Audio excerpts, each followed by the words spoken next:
Did you know Microsoft has officially ended support for Windows 10? Upgrade to Windows 11 with an LG Gram laptop. Voted PC Mag's Reader's Choice Top Laptop Brand for 2025. Thin and ultra lightweight, the LG Gram keeps you productive anywhere. And Windows 11 gives you access to free security updates and ongoing feature upgrades. Visit lgusa.com/iHeart for great seasonal savings on LG Gram laptops with Windows 11. PC Mag Reader's Choice used with permission. All rights reserved. We come to this feed for magic. We come to the Real Lovers podcast to laugh, to cry, to converse. Because we need that. All of us. That indescribable feeling we get when the music begins to fade. And we go somewhere we've never been before. Somehow, heartbreak feels good in a place like this. Our hosts feel like the best of all of us, and discussions feel perfect and powerful. Because here, they are the Real Lovers Podcast. Hello, everyone, and welcome back to the Real Lovers Podcast, the only podcast here on the internet that is covering all of the movies in the Letterboxd Top 250. Take 2. I don't think the listeners will actually realize the amount of stress and insanity that went through the first take of this episode, but my name is Marley Silverbrand, your host as always, and joining me for this episode where we're talking about the Holdovers from 2023, he is the host of the First Watch podcast, Drake. How are you doing today, Drake? I'm good. I'm good, man. I'm glad that we figured this out and doing this again. It was kind of stressful the first time because nothing was really working in our favor, but now that things seem to be kind of working technologically speaking, yeah, I'm glad that we're sitting down and doing this again. Yeah, exactly. I'm always glad to sit down with you, Drake, and talk about movies that we love and movies that we've never seen before, but we've both seen this movie from 2023, but we'll get into that discussion a little bit later. But I don't think I mentioned we're recording this on December 29th. We're 2 days away from 2025 being the end, and 2026 will no longer be the future, it will be the present. But since we're recording it today, like, do you have anything to like reflect on 2025 like that you want to shout out here on this podcast recording? I mean, it started off really rough. Mm-hmm. Like literally day one rough. Yeah. And there was a lot going on within those first like 2 weeks that like sent me into a spiral. 2025 has taught me a lot. Mm-hmm. I've learned a lot. I've grown a lot. I've had to grow a lot because of all the events that have happened from the get-go, which, I mean, is nice, but you never really want to be forced into that situation. You kind of you want it to happen gradually. Mm-hmm. But yeah, I lost my father on the first day of this year and had to basically figure out life from that point. I was drinking heavily because of it, and then, you know, I'd been doing that for several years and had to basically figure out what I wanted to do pretty quick. So I've learned a lot this year, which I'm happy for, but kind of, you know, it's been a long year. I'm ready for this year to be over. I'm ready for next year to start. I have plans for things to get better, to grow more, things like that. Yeah, I'm just ready for this year to be over, if I'm being honest. Yeah, personally, I'm right there with you, and sorry to hear about that. Like, that's fine. About your father, and but also thank you for sharing as well. Just because, like, we've all been there. Like, I lost my father like about a few years ago. I wasn't as close to him as you are to your father, but it's just whenever you lose like anyone that was a part of your life in like a small way or a big way, it's always like really hard to just rip that Band-Aid off. But thank you for sharing and being so open. But yeah, 2025 has been a spiral for me as well, but I think, like, not to try to be like cheesy on like a movie podcast, but it's 2025 really taught me that despite like all the challenges that we may have and the heartbreak that we have, movies will always be there. Yeah. And whether they're good movies, whether they're bad movies, like this year especially, like I've always watched bad movies like in my life, but I've really started to appreciate like the bad movies like even more than the good ones, just because like 2025, like we saw so many like ups and downs with like studios like writing movies off for tax purposes, and you don't get to see like those movies come out just because the studio heads are like, oh, this won't make us any money. But like when you actually like when a studio actually like decided to release like one of those movies, it's like wow, that like this is incredible, because it's so hard to make a movie like you to see it like playing on the big screen or a streaming service, or you bought it like on Amazon like on a 4K Blu-ray. Like, it's just incredible that you get to have this in our hands and we get to experience it the way like the filmmakers intended. Like I said, like good or bad. And I'm not trying to get super religious on here. Like I grew up pretty religious and not really much like anymore. But I'm not sure if you've heard about I think it was like a few months ago, like the Pope basically came out like saying that movies are like the heartbeat of our communities and society. Yeah. And to be honest, I couldn't agree more, just because it's the like movies are made up of everyone from all walks of life, whether you're trans, gay, like bi, like Asian, black, everyone, male, female. It's just like everyone comes together to make something that they're really proud of, and Yeah. that they're invested in, and they're dropping all their differences, whether they agree on like one thing or not, or disagree on something. They all come together to accomplish a goal. And like I said, like I don't consider really myself religious anymore, but I feel like movies are like that's my religious experience, because you really get to see like the people that like his creation coming together and making art. But sorry if that was like preachy, but No, no. it's really something that I've come to realize in 2025, and I think I'm better for it, to be honest. Yeah. I kind of understand where he was coming from. Mhm, Whenever he was talking about that, a lot of the lessons that I've learned this year have actually come from movies. mhm, Like, because I've had to find a way to distract myself, especially early on. Now, granted, I made some mistakes on which movies I watched in the very beginning of all this happening. Like, the very first movie that I watched this year after all that stuff happened was All That Jazz, which, mhm, if you've seen All That Jazz, that was a bad idea, but also a good idea at the same time, mhm. because it is so emotional, like very heavy material. Talks about death, talks about life, talks about what we want in our own lives, and how we will live our lives, and stuff like that. And it made me kind of think about life in a different way. So I really resonate with what the Pope was saying at the time.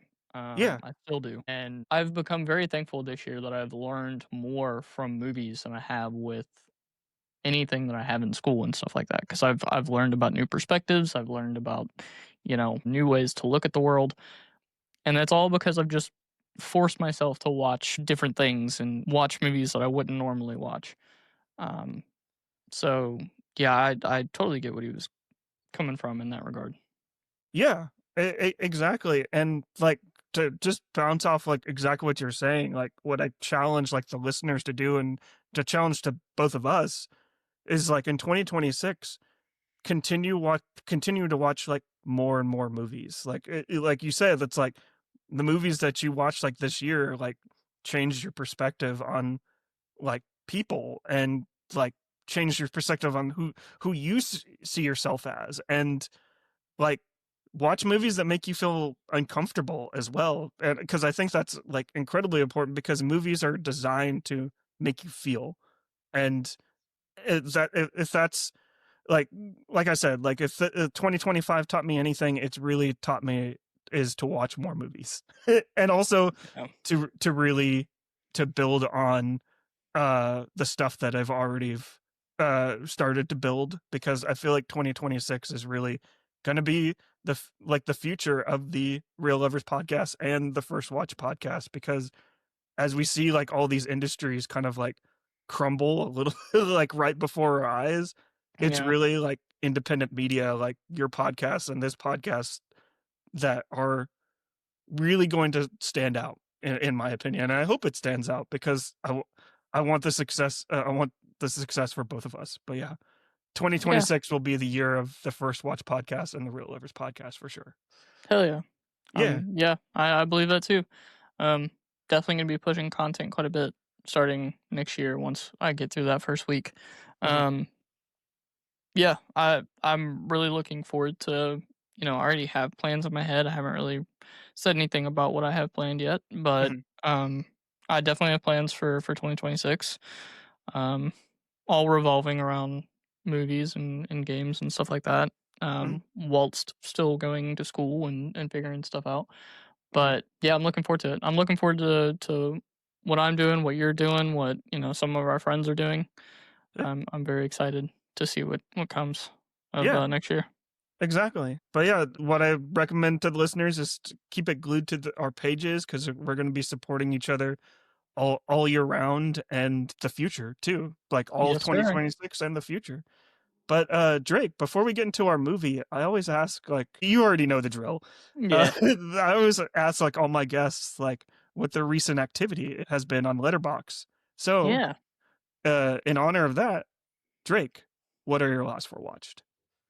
So I've got a Rogue One in there. Not the movie a Rogue One, but I've got, a limited series in there. But I will start I've been lacking on movies again for the second week of us recording this. Yeah. Just because life has gotten pretty crazy. Excuse me.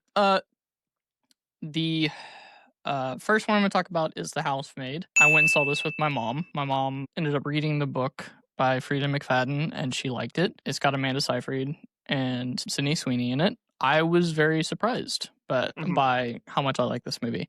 I did not expect it to be something of that quality. Like, I expected it to be kind of one of those, like, book to movie adaptations that are just not that great. And I was pleasantly surprised at how good it was. I enjoyed Amanda Seyfried's performance in that. Sydney also did a very good job. I know people give her a lot of shit, but she actually did a very good job in that movie. I feel that no one was necessarily weak in this movie at all.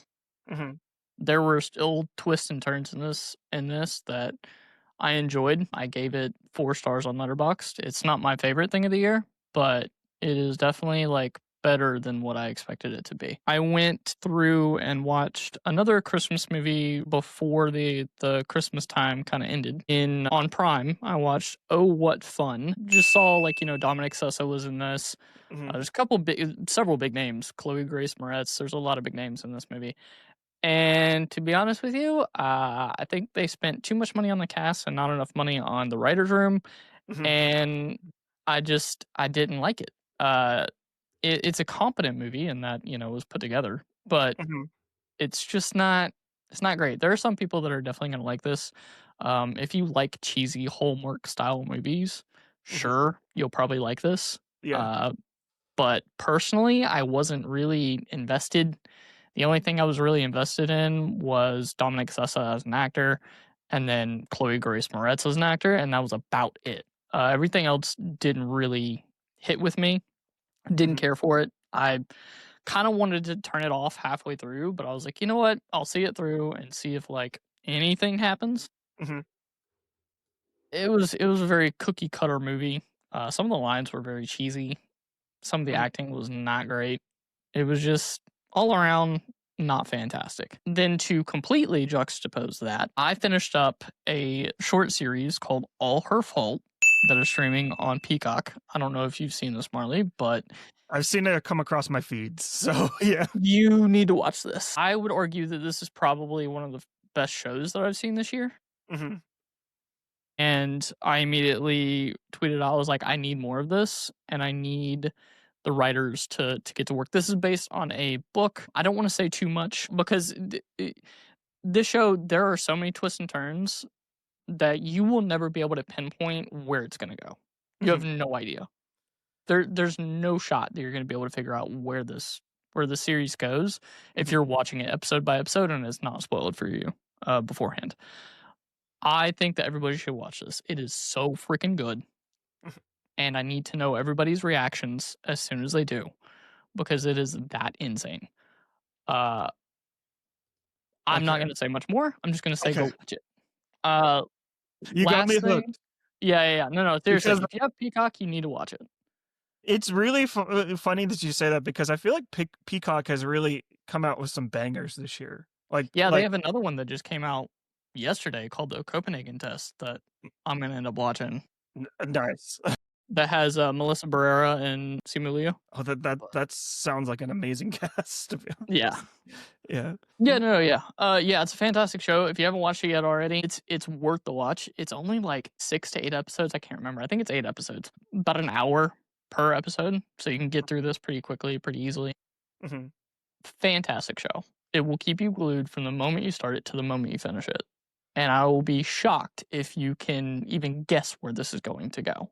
I doubt that you will, but if you can somehow figure it out prior to the ending of the show, I will be very shocked. Well, Lastly, I'm intrigued. yeah, no, seriously, I think that everybody should go see it. Yeah. Lastly, a couple days ago, I think it was on today's Monday, so I think on Saturday, I went and saw Marty Supreme. I've been looking forward to this for a very long time. Timmy is one of the best out there. That kid can do whatever the fuck he wants from now on. Let him do whatever the fuck he wants from now on. Mm-hmm. You get that kid to do anything and everything, and I will show up. I will be there. That movie is fantastic. I know, Marley, you're going to go see it today. Yeah. Shortly after we record.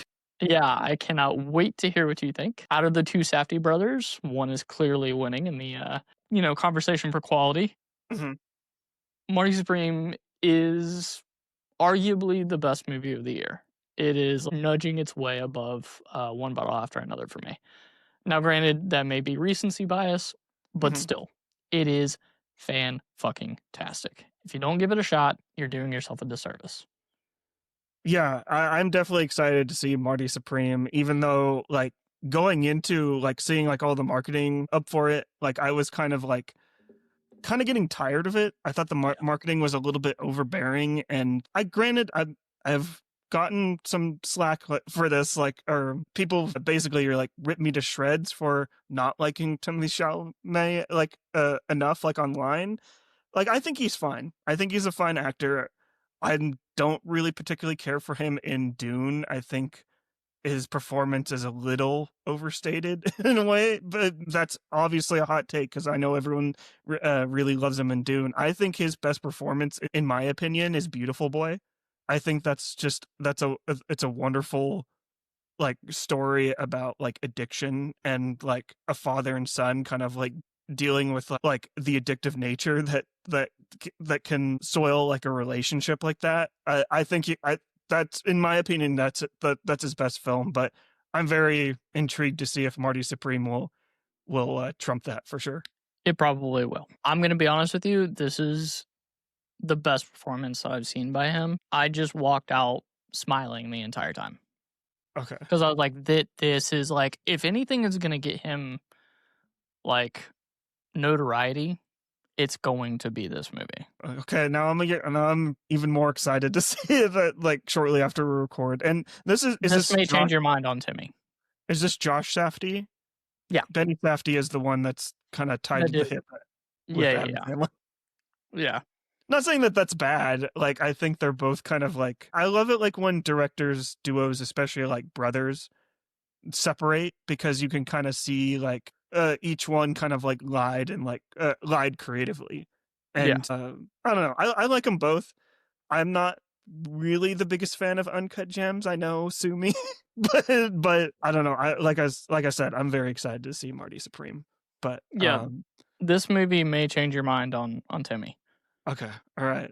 That's a lot going in. That's a lot going in for it, but I'm very excited. Also excited to see Tyler the Creator in that movie as well. He actually did a very good job too. I was surprised. His acting did not seem hokey or like it was flat. It didn't feel monotone. Yeah. Which usually if you get someone who's a rapper or someone who's like not in the, acting realm who hasn't done it Mhm. for a long period of time, who hasn't trained in it, or even some that have trained in it. Mhm. You can get some very flat performances, but I didn't feel like his was flat or monotone. I felt like he fit perfectly within, you know. Mhm. Yeah. Well, I'm very excited. That's a really great last four watched. All her the Peacock show. What was that Mhm. called again? All Her Fault? All her fault. Just Yes. one to kind of like echo like a show that people should be getting on like that. Like all her fault. I watched it this week. It's not in my last four watch, but I just want to shout out Heated Rivalry Yeah, I on knew you were HBO gonna Max. That say that. that show is like, speaking of like watching shows that make you feel uncomfortable, like Heated Rivalry is like absolutely important. Like, yes, it's like it's a gay hockey show and it has the kind of like, I guess if you're not necessarily comfortable with that type of stuff, it does like have like a lot of like intimate explicit scenes. But that's really the first two episodes. Like literally after that, I don't want to spoil. I'm not going to spoil it, but it's like really the best romantic drama that I've seen all year, and or at least in the last 10 years, to be honest. Like the writing is so good, you really start to feel for these characters that fall like deeply in love with each other. And the thing that makes me mad about Heated Rivalry like the most is that it's a Canadian production, meaning that it was technically produced and funded by the Canadian taxpayer. And I'm like we're both American at Drake, and Yeah. that just makes me depressed because our tax dollars go to blowing up like shipping boats and Palestinian like Well, children. that's the American way. That's what we do. Yeah, exactly. As I slowly cut my wrist. No, I think the Canadian government, they do that quite a bit. I think, I don't know if they help pay for Letterkenny and Shoresy, but I think Hmm. they kinda had something to do with that as well. Yeah, I've been hearing about heated rivalry everywhere. Yeah. That's how I've heard about the term boy aquarium when it comes to hockey. For those of you who don't know, I am a hockey fan. I'm Yeah. a pretty big hockey fan. I'm a Rangers fan, sadly, or at least this year, sadly. Um and this is the first time I've heard that. I went to Barnes& and Noble and ran into a friend who works there, and she was like, "Oh, yeah, you gonna watch the people in the boy aquarium?" And I was like, "What?" She's like, "Yeah, you're watching the people in the boy aquarium. You're watching hockey, right?" I'm like, "What the hell did you just say?" She's like, "It's from Heated Rivalry." I was like, "Okay, Okay. fair enough. I don't know what that is, but okay." That was literally the first time I've heard of that show, and then the second that I walked out of Barnes& and Noble, it was literally everywhere on Twitter and stuff, and I was like, "Okay, so this must be, the next big thing." I think that's on HBO Max, right? Yeah, it's on Okay, HBO Max. It's a Crave original show. gotcha. And HBO Max is basically just distributing it. So Yeah, yeah, they have nothing to do with like how the show is getting made, but yeah, it's really great. All Her Fault and Heated Rivalry, definitely check out those two, because like I'm excited to check out All Her Fault, but I think that these two shows are going to be the shows of the year for sure. yeah. But great last four watch, Drake. I know some of those are repeats. Well, the listener doesn't know that they're repeats, Only but one of them was. yeah, only one of them. But my last four watched, a lot of them are going to be repeats, maybe two at least. But I'll just start off with the first repeat. It's a Wonderful Knife. Yeah, I don't really want to kind of repeat everything that I said because I feel like I kind of spoiled a lot about it. But if you know, like from the last episode that we did, It's a Wonderful Life, It's a Wonderful Knife is the slasher version of It's a Wonderful Life. yeah, Which, if you know It's a Wonderful Life at all, that seems kind of like a weird premise, but it's a unique premise that I think like these filmmakers worked with. I kind of walked away from this film just kind of like, I like some of the slasher moments as someone that's new to slashers, but it's definitely has some weird themes about like the main character like killing like a serial killer and then her regretting like, oh, what if I didn't kill this serial killer? Would my life be any better? I'm like, kinda. Like, I think probably. you probably shouldn't have to think about that one twice, right? Yeah, But I think that like the movie kind of knows what it is. Like it's obviously like the filmmakers are a fan of It's a Wonderful Life, and they're like, oh, let's make a slasher version out of this. And they they made a slasher out of It's a Wonderful Life, one of the best and well-known Christmas movies. So it's like, I don't know. Like it's a Shudder original. Like you kind of know what you're going in for, but I wasn't necessarily a fan like all throughout the entire runtime. But you should check it out. It's on Shudder. I gave this 1 star, but with a heart. But yeah, are you gonna check this out, Drake? Or Yeah, I might. If I can find it, I probably will. I Mhm. don't know. I don't know. Like I'm really weird about slashers. I'm just now getting into slashers as well. Like I just recently watched all of the Scream movies back to back, like Mhm. 2 or 3 months ago. I wasn't kidding when I said that this year has forced me to kind of find new things to watch. Mhm. But yeah, I'm starting to get into slashers too. If it's not like too gory and too crazy, even though like I say that, and The Substance is like one of my favorite movies of last year, Yeah. I will probably end up watching it. Mhm. It'll just be like one of those that I throw on like in the background as opposed to something that I intently watch. Yeah. But yeah, I'll probably give it a shot eventually. Yeah, it's like it's definitely one of those movies to have on in the background. Like it's pretty short. It's like 90 minutes. So Yeah, it's not bad. you basically get in and out, and yeah, I'm just interested to hear what you have to say about some of the themes and how they kind of relate it to It's a Wonderful Life. So I'm like maybe go a different route with that one. Yeah, I may watch that this weekend just to keep my mind off stuff, and Yeah. I'll I'll let you know what I think. Yeah, for sure. But yeah, the listeners they can find It's a Wonderful Knife on Shudder, the horror movie streaming service. And then I want to pick myself up a little bit after watching It's a Wonderful Knife, and watch a classic. I watch this every year on Christmas, A Charlie Brown Christmas. What can I say about this Christmas short by Charlie Brown that I don't think that I think hasn't already been said? Yeah, no. Just a completely wholesome, like a wholesome Christmas special, Charlie Brown Christmas special that like I said, I watch it every year on Christmas, like after we open presents. And it gets better. Like it gets better with age. And I think I actually told you this like when I told you I was watching this via text. Like I really do miss the days of animation where like it's like that old style animation, but the voiceovers kind of sound like they're being recorded in like a community center, like in a community center, like not like a professional recording studio. Yeah. I miss those days. It's not great. It doesn't sound great, but I miss like those public broadcast like productions of like Christmas specials, and Charlie Brown Christmas definitely uh uh gives me those vibes and makes me go feel nostalgic like for those days as well. Yeah, the simplicity has like a charm to it Hmm. that we've kind of lost over the years. Yeah.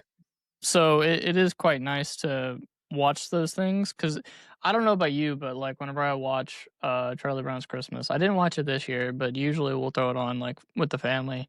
It's Hmm. kind of like one of those like very calming movies where I just feel like I can sink into the couch Hmm. and just lay there and Yeah. watch and just enjoy it and just feel really comfortable. Yeah. Mhm. It's one of those, very, very charming movies Yeah, that you it's like can enjoy. it's like a warm hug or a Yeah, warm snuggie that like after you're done opening presents, you just put on and you just kind of like you say, you melt into the couch. yeah, And it's yeah. It's wonderful. If you somehow have not seen A Charlie Brown Christmas, which I'd be yeah. If shocked you if you haven't, I'd be shocked. yeah, you can watch it on Apple TV Plus for I think for free actually. Well, with a Apple TV subscription, but which is kind of makes me feel a little dead inside that Apple now owns the Charlie Brown like specials. Yeah, Like I those don't should be think. free. Yeah, I know. I don't think the Schultz family actually wanted to do that. I don't know if they wanted that to happen. I don't know if they were Yeah. against it, but yeah, they acquired it somewhat recently. I think this year, last year, something like that. I think it was like a couple of years ago because like Was it? when they did acquire it, they made a new special, the special featuring Franklin, the Oh yeah, right, one of the black characters right, on right, right. a Peanuts like special. Which is good. Like I'm glad that they're like still making new Charlie Brown content because as a fan of Charlie Brown, like I like seeing like I like seeing like that series continue because I Yeah. like it has like characters that are important that are that have important messages to say. But yeah. But yeah, that was a Charlie Brown Christmas. Just drop what you're doing and watch this 20 to 30 minute like special on Apple TV. But then I watched this is another repeat, but I want to kind of like connect them both together this time. I watched Home Alone 2 Lost in New York. Yep. I rewatched it, but I basically kind of watched it like for the first time in a way because I really don't watch this one. I always watch like Home Alone, which I did watch Home Alone on Christmas Day, which is it's the superior film in regards. But Home Alone 2, like I'm not saying it's a bad film, it's just a very weird film because Yeah. there's so many things that happen in Home Alone 2 Lost in New York that just gives me like the ick and also like gives me the realization that like the McAllisters are really the worst family in movie history. The Oh way yeah, they're they've just they've the way got they too many just people. yeah. The way they just abandon Kevin like multiple times and not only like abandoning him at home alone like in the first one, like that's I feel like that's a little bit forgivable, but to abandon him at the airport and make Kevin get on the wrong flight to to New York when he's supposed to be going to Florida for Christmas. Also, those ticket agents, by the way, the ticket agents that are like checking Kevin's ticket and be like, "Oh, you're supposed to be going to Florida. Why are you going Oh, to New he's supposed York?" to be in Paris. That's even worse. Oh, yeah, really? I thought they're Yeah, it supposed was to be in Paris. Florida. No, I thought it was Paris. I could have swore it was like France. I thought it was Florida because I Might remember have been a minute, but there's a bit in Home Alone 2 where they're supposed to I think to go to Florida specifically because Kevin is mad at his mom because oh I want a Christmas tree and Kevin's mom basically says like what's with you and Christmas trees, why are you so like how come you're mad that we're spending vacation oh, in Miami, Florida. Florida. Yeah, I'm an idiot. Yep. But no, it's okay, but It's been a minute. but I just had to mention that just because it's like why are you getting mad at your son for wanting a Christmas tree, like the most like wholesome thing. Like, what's so wrong about loving Christmas trees? Yeah, I don't know. The McAllister family in general is just they're Mhm. a interesting family Yeah. through and through. So it doesn't surprise me that they're, get angry over mundane stupid shit. Yeah. But, I don't know, man. I don't know what to expect from them. Other than, some sort of a fuck up. Yeah. And just Kevin just being the whole concept of him being lost in New York. Like, yeah, he does like use his dad's credit card to pay for a room, but eventually he gets kicked out. He gets Yeah. like he can't even go back, so he's just on the streets of New York. By the way, in December, if anyone's ever been to New York in December, It's it is fucking freezing cold. It's Yeah. freezing cold. It's So cold. he could have died. Yeah. Kevin could have died. Yeah.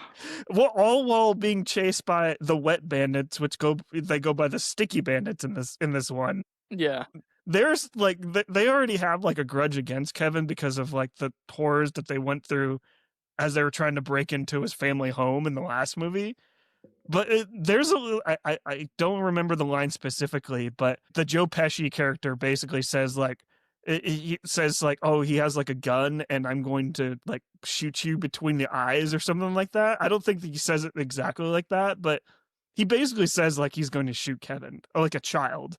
And I'm like, okay, the first movie was really wholesome and fun and kind of like Three Stooges. We're just like going full on like Goodfellas and shit like Yeah. that and Godfather-esque, but I don't know. And even like the ending sequence, like it's basically the same movie where Kevin is just like harassing like these sticky bandits or wet bandits. Like Kevin's just murdering these people, like throwing a brick at their head. Marv. Yeah. Like the And fact that Marv- they don't die.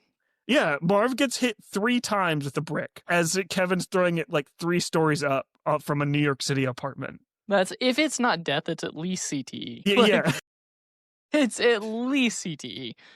yeah. So yeah, it's one of those movies that like it's insane everything Yeah. that happens, but it's because of the insanity that we all love it. Yeah, I couldn't put it better myself, Drake. It's the insanity that I love, but it's also very heartfelt too. Yeah. Like about the homeless lady that he befriends like in the park, and she saves him like at the end. And spoilers for that movie, spoilers for Home Alone 2. I know it's very old, but I just have to say, like, when he meets up with like the homeless lady like in the park and it's snowing, and he thanks her for saving his life. He just gives her like the turtle doves like at the end, but doesn't invite her back for Christmas with his family. Yeah, I try not to think too deep into that, but yeah, it is quite odd. It's probably because of the fact that he already knows that he's in a shit ton of trouble. Yeah. So tacking people on to their unplanned Christmas in New York, yeah, may not cut it. Yeah. Plus, he spent all that money in the hotel, which was like what, $15,000 or something like that. I think it was $900 or $9,000, or I don't know, but it was a lot of money. It was a lot of money, but what do you expect him to do? Yeah, no, right? He's sitting there by himself. He's got to eat at some point. It's an incredible work of like, just for Kevin's like 12 years old at this point, right?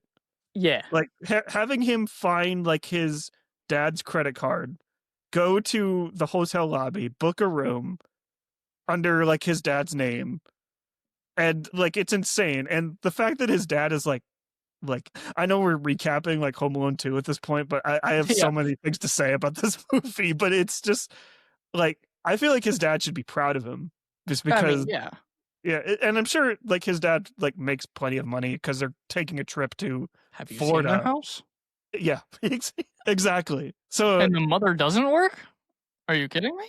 I feel like not a $9,000 credit card bill is the least of their problems, especially like how I said Kevin was lost by himself in New York with quote unquote murderers.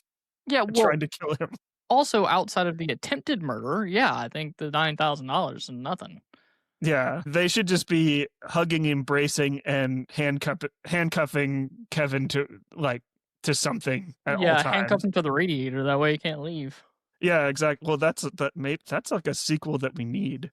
Like maybe it's like a Black Phone 3 or something, or Saw, where Kevin's just in the. But I want Macaulay Culkin now. Oh, like at his age now, and then like his older parents are coming over, and they just handcuff him to the side of the house and be like, "You cannot leave. You're not going anywhere. I know you're an adult, but we don't trust you."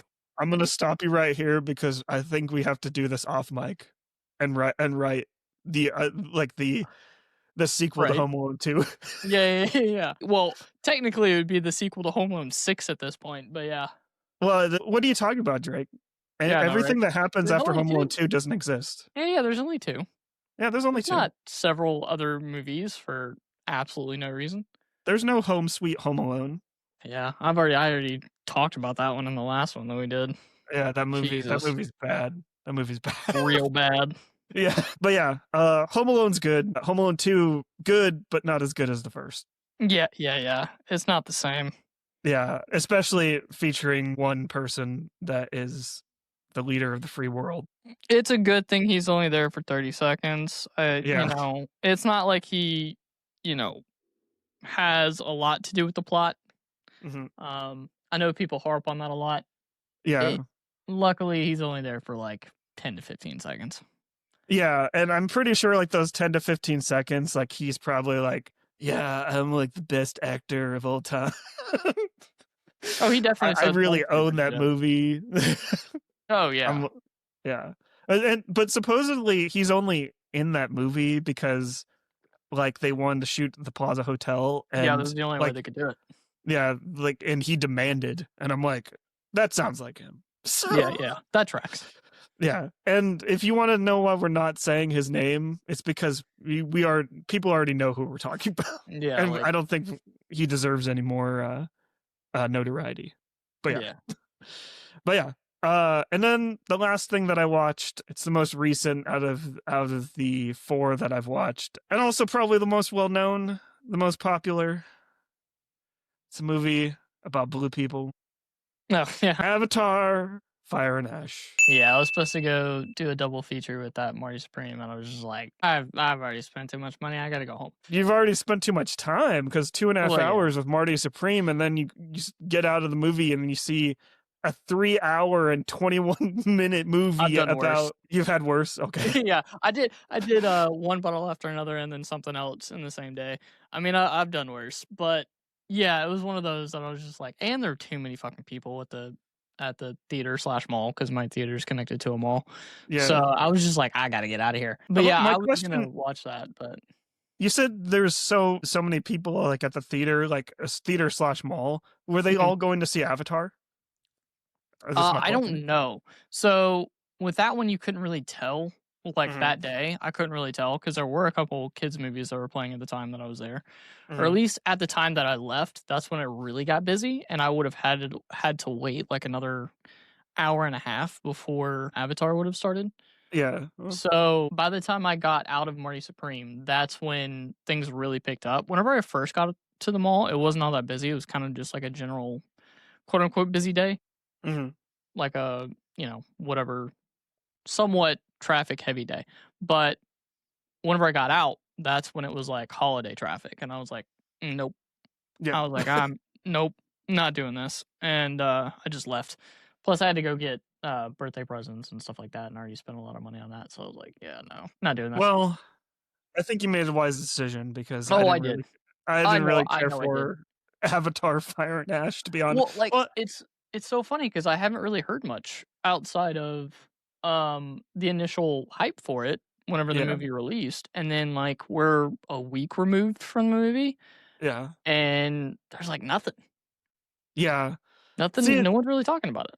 that's the thing. Like, I've gone on record in saying whether Avatar is like culturally relevant to our current society, and I believe that it isn't, just because like it's weird. Like, I I think would it is to disagree, it. but I think it is to an extent because going leading up to Avatar Fire and Ash release, like even like a year or even 6 months, I don't really hear anyone talking about Avatar.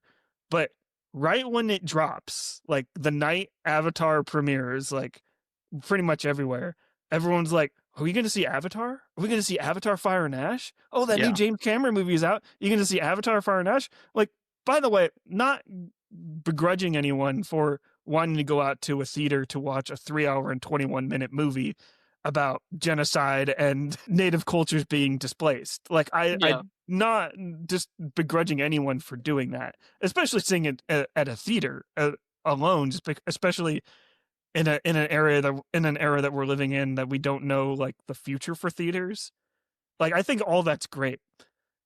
Like, although as a story, I'm not particularly like on board with like the story that James Cameron is telling here, especially him being like a white filmmaker telling a story about how great native culture is, and how I don't want to spoil the movie for you, Drake, but yeah, yeah.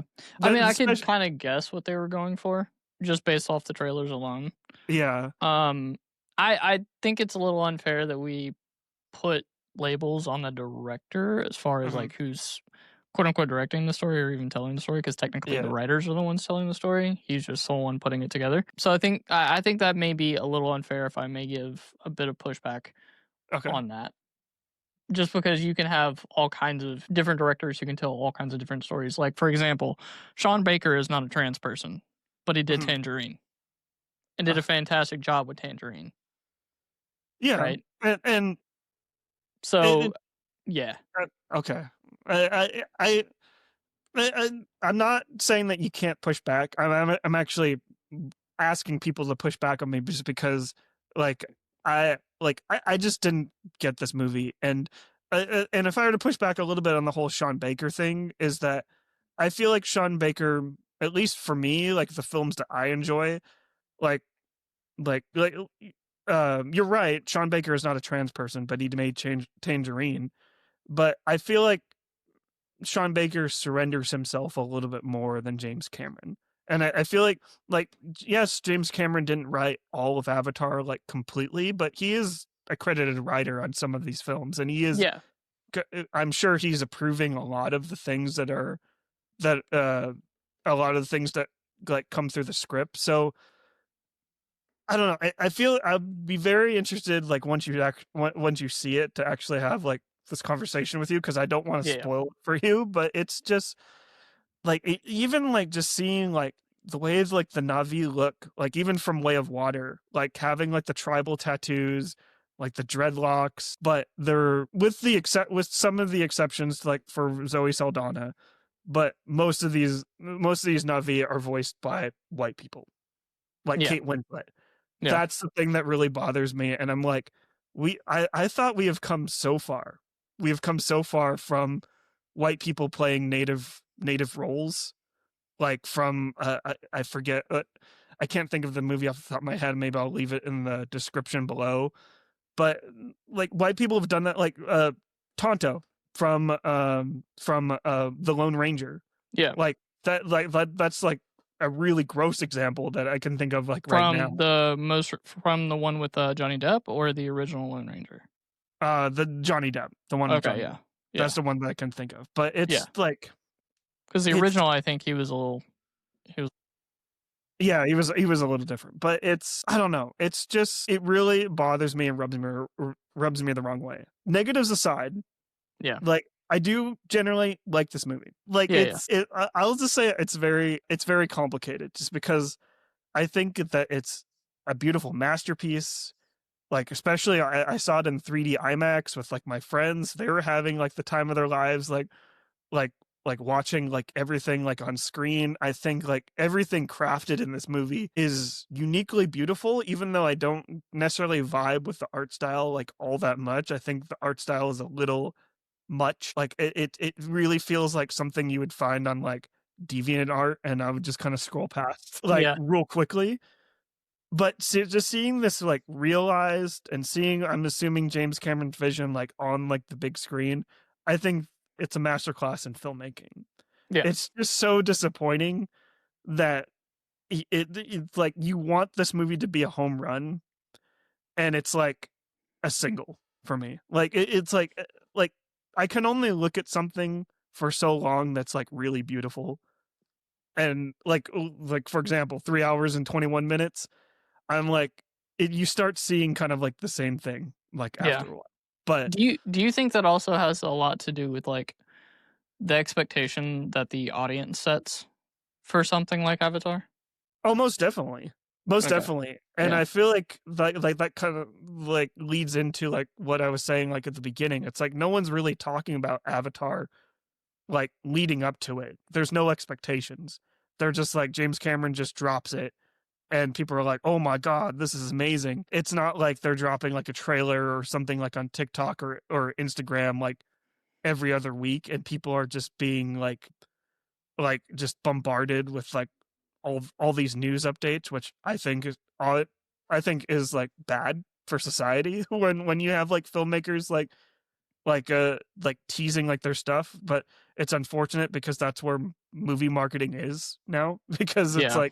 it's like whether it's like what video will get like the most likes or engagement and stuff like that, instead of like one trailer and release the movie. That's what it Yeah. used to be. Now it's like how many retweets can you get? How many like I said, like reposts or likes on social media can you get? But it, it's it's nice that like a movie can come out and get like this reception. It's just, for me personally, I think that it's a little shallow. But I don't Yeah. know. Yeah. I get that. I'm sorry for like the long-winded, but No, you're good. it's and I wish that I loved this movie a little bit more, but and I do love that there's people like highly invested in this franchise, because it's like it kind of, it's like seeing, it's like how I feel like when Star Wars first came out and people were loving that, but there was parents that were like, "Oh, what's this? Why do you like this movie with like glowing light swords and they're like hitting each other with them?" Yeah. It's like me having that experience like back then. And is Avatar as great as Star Wars? I don't think so. Yeah, no, I wouldn't be able to make that argument. But for someone it is. And I think that I think that's great, and it's encouraging people to go to the movie theaters. And I feel like that's probably the biggest win that it can possibly have, is that it's encouraging people to get out of like their living rooms and go to the movie theater and spend like $30 on a ticket and another 50 on popcorn and soda. And it's I hate to give James Cameron this credit, but he's helping keeping movie theaters alive. And like that's, if that's like a ringing endorsement for Avatar, I think it is. So Yeah. but yeah, Avatar, Fire and Ash, not my cup of tea, but it could be someone's cup of tea, and I think that's wonderful. But that was my last for watched, or that was our last for watched. Let us know your last for watched in the comments down below. But Drake, this recording is actually going really well so far. Yeah. So I don't want to jinx it. So you want to get into our discussion of the whole? Let's do it. Let's do it. Let's do it.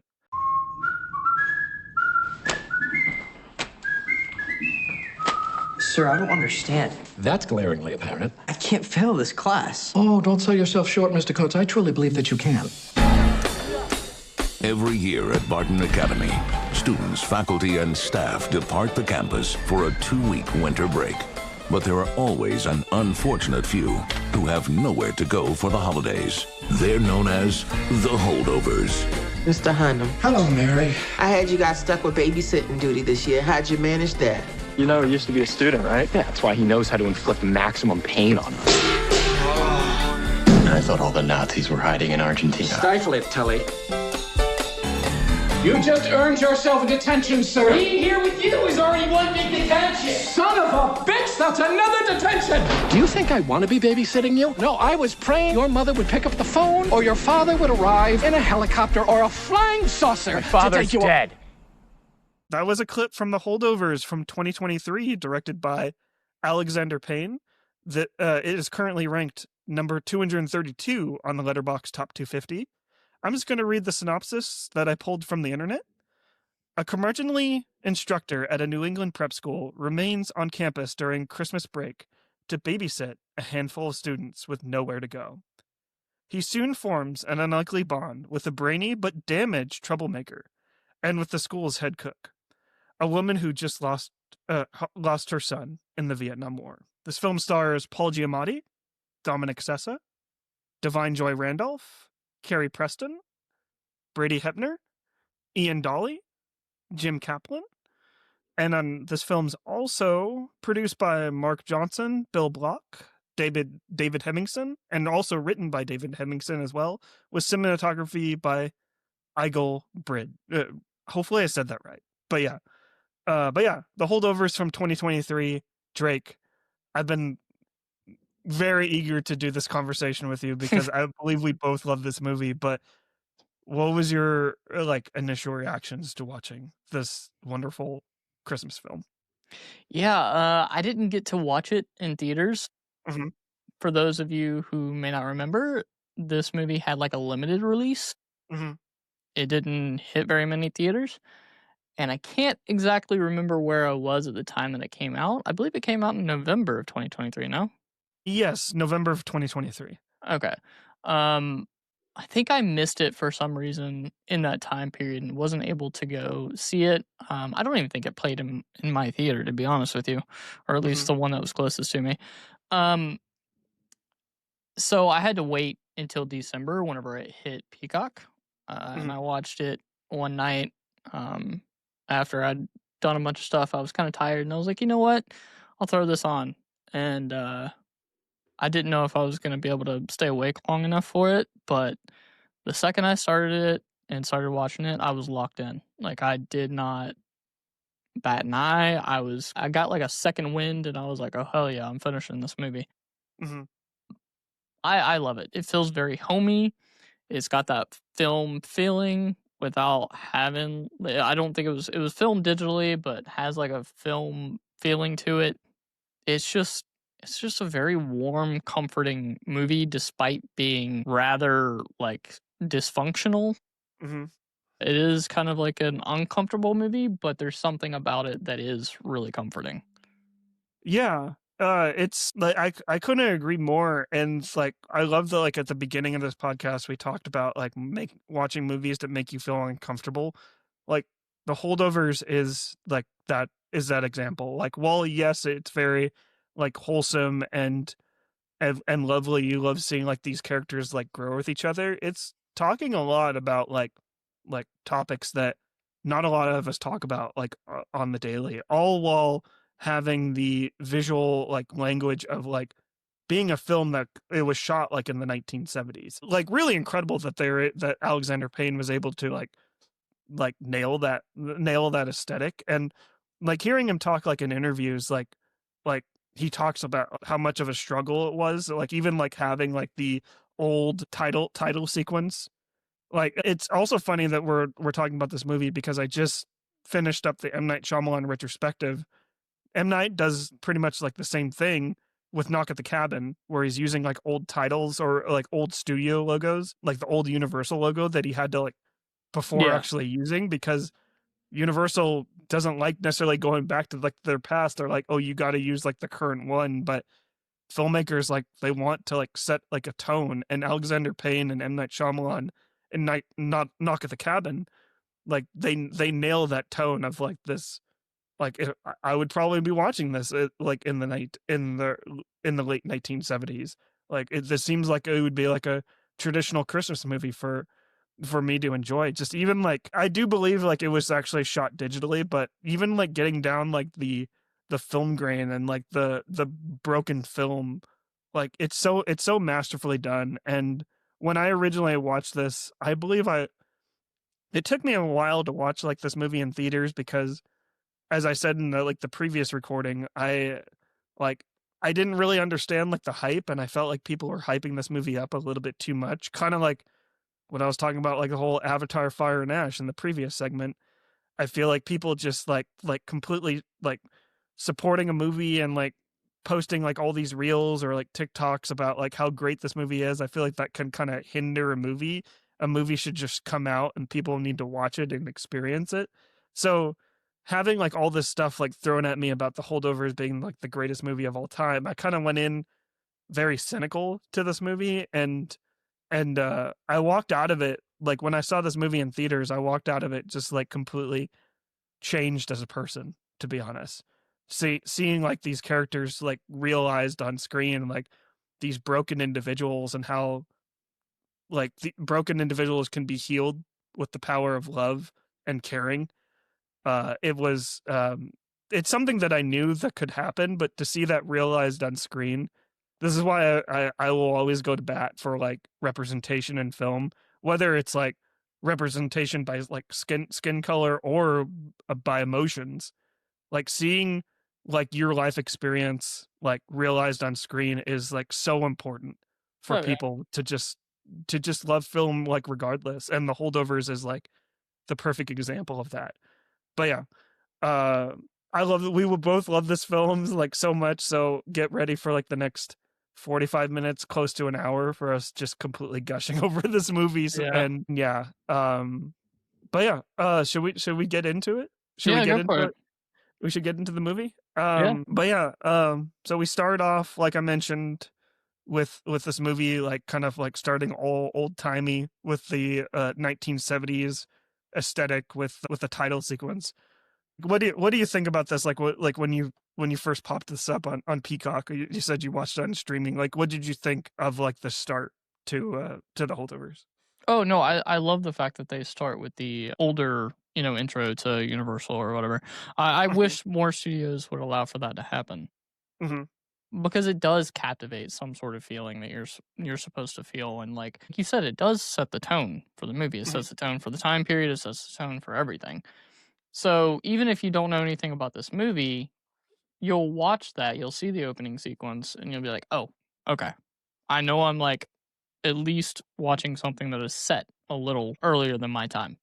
Mm-hmm. And in that, it was a perfect opening for what this movie was going to end up being and for the way that it was going to feel. Yeah.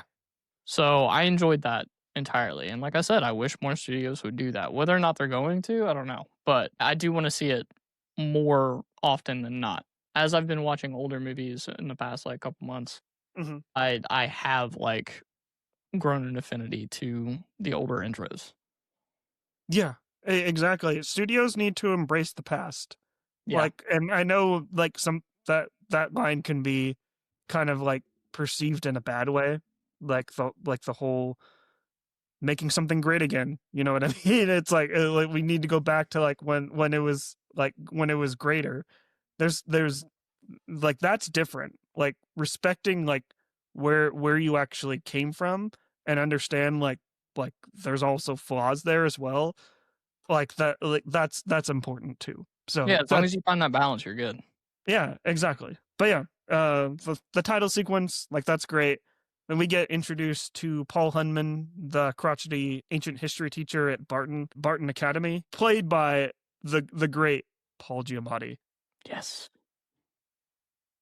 I feel like he's underrated, but also highly rated as well, because I've always believed Paul Giamatti doesn't get the respect that he deserves. And this performance, it's exactly like if I were to read it like on the script. I haven't read the script for the Holdovers yet. I believe it's out there for people to read, but I believe that like what was described like on the page is exactly what Paul Giamatti is like realizing like right here in front of us, from the lazy eye going down.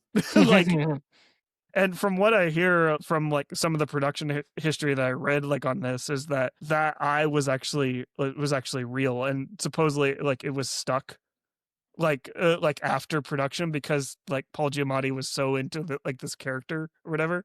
Yeah. Yeah, but I don't know. I love Paul Giamatti.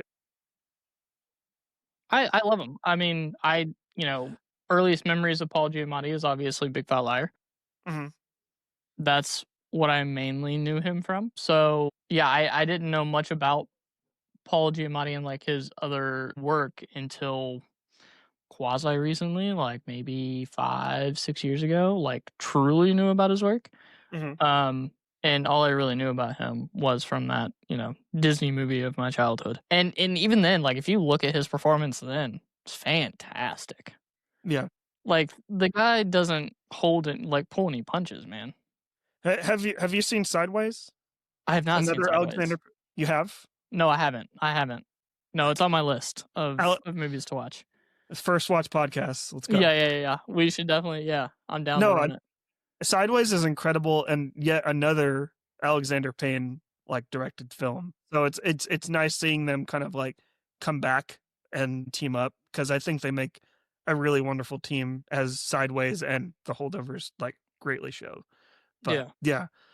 But you get introduced to Paul Hunman, and you see kind of like the iron fist that he's rolling like in the classroom, like among and I wouldn't say it's like he's completely strict, but he's a little bit disconnected. You can see like there's that disconnection there. Like he believes in the success of his students, but he wants them to kind of like fall in line with the responsibilities that he had, which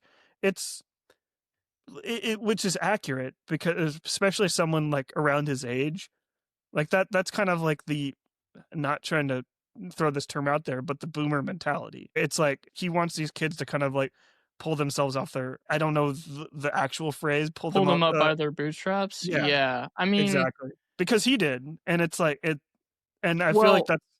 Go ahead. Sorry. Yeah. Yes and no. I get that. Mm-hmm.